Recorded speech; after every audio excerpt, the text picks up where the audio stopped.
हमारे ग्रामीण आज हम लोग उस योद्धा को याद करने के लिए एकत्रित हुए हैं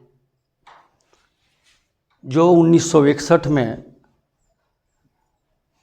गोवा मुक्ति संग्राम का महानायक था।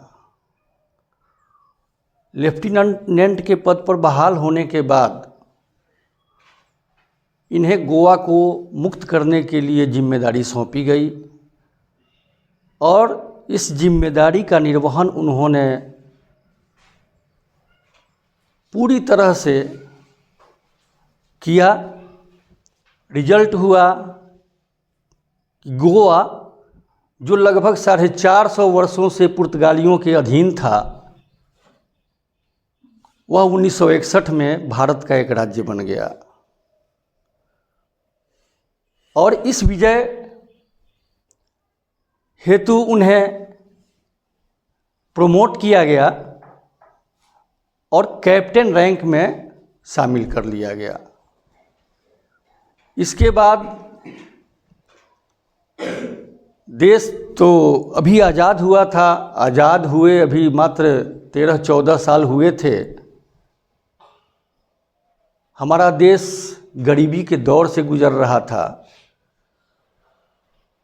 और हम लोग विकसित होने के लिए प्रयासरत थे।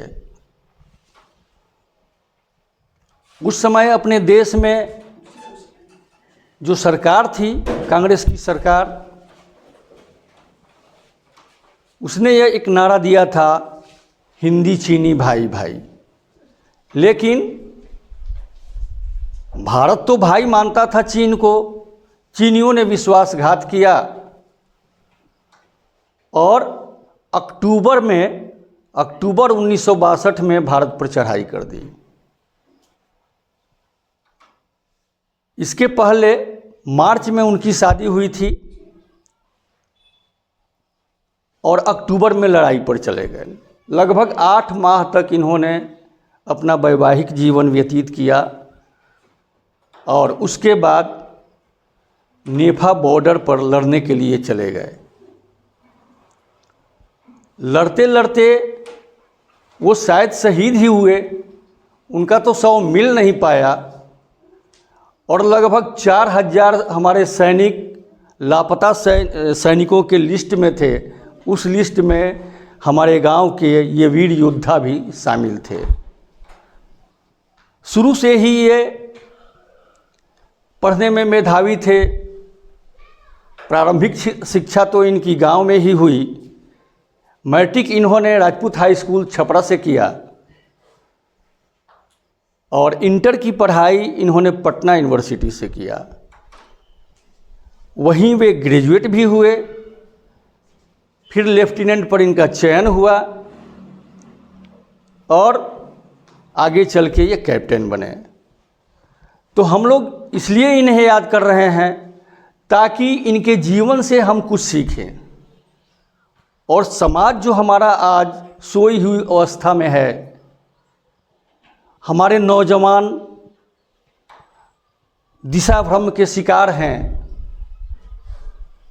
सही मार्ग वो पकड़ नहीं पा रहे हैं।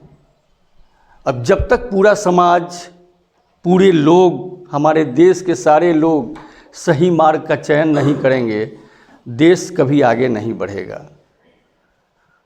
तो याद करते हुए हमें यह सीखना चाहिए, आदमी जो है जन्म से महान नहीं होता है, कर्म से महान होता है।